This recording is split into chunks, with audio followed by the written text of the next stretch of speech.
So why do I believe in God? I was raised in a Christian home. My mom was a Christian as long as I can remember. But it was a broken home. My father died in prison when I was 8 years old. He got busted for cocaine possession, fell down in the shower in prison, went into a coma and died in the prison hospital. It left me really broken, even though I was raised in a Christian home, and it kind of put me in a place of really doubting who God was. Even when my mom tried to speak to me about the Lord, many times I would come home from school and things like that, and I would tell her, like, that Jesus stuff is for you, it's not for me, I'm not interested in it. I would say very vicious things to her because of the anger and the pain in regards to what happened to my father. And as a teenager, I started living a crazy life. I was growing up in New York, running the streets. I got involved with drugs and other things. It kind of really put my mom through it. If you would have saw me in that time, you would probably said that Shawn doesn't believe in God at all, in any way, shape, or form. But my mom didn't know this, and nobody really knew this around me. There was times when I would come home, and I'd be angry, and I'd be broken, and I would go outside, and I would sit in my mom's car, and I would be looking up at the heavens and kind of crying and screaming out at God and saying, God, why did you do this to me? Why did you let my father die in prison? Why did you make me the way that you made me? And what's amazing is, like, when those moments you realize that, looking back, those moments betray you that you do believe in God. Because who was I crying out in those moments? I was crying out to God, even though I want to convince myself that I didn't believe in God. And it stayed that way for a long time until I was about 19.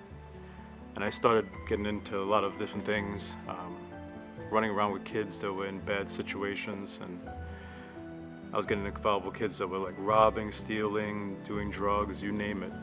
Everything that I have done in life kind of came snowballing into one place, and I really was wrestling in what was going on and what I was doing in my life. And all the other times before this time, I would have never reached out to my mom, never wanted to let my mom know that I needed her.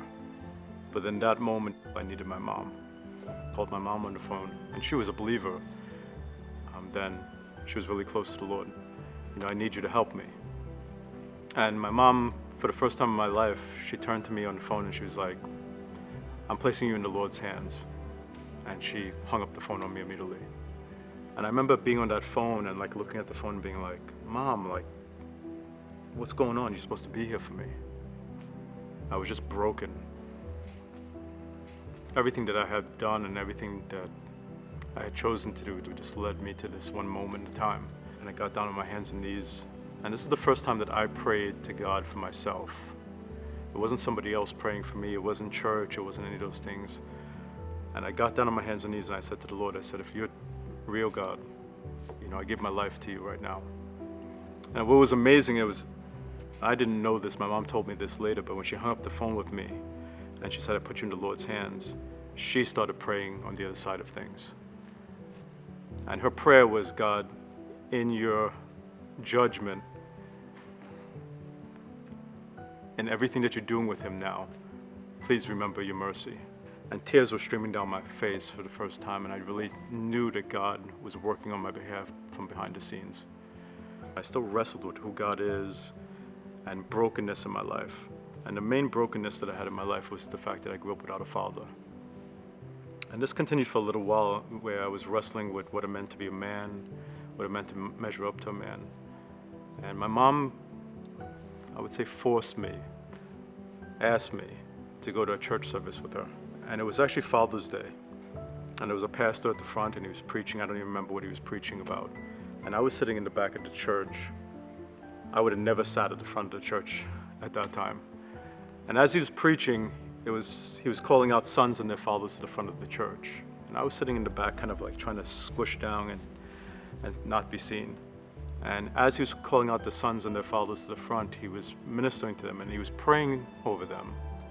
And I was sitting in the back of the church, and all of a sudden, like, tears started streaming down my eyes again.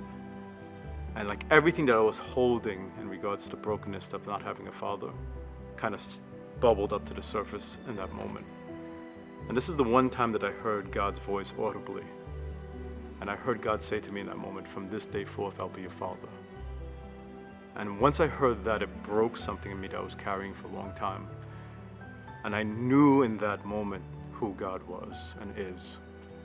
And it just transformed me from that point. I was never the same again.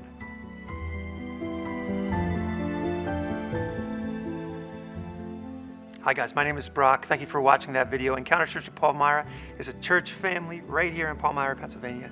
We want to invite you to come here. We want to invite you to bring your entire story and your whole family to this church to ask your questions and to find a relationship with God and the church family itself. So I invite you to come. I would love to see you. Thank you.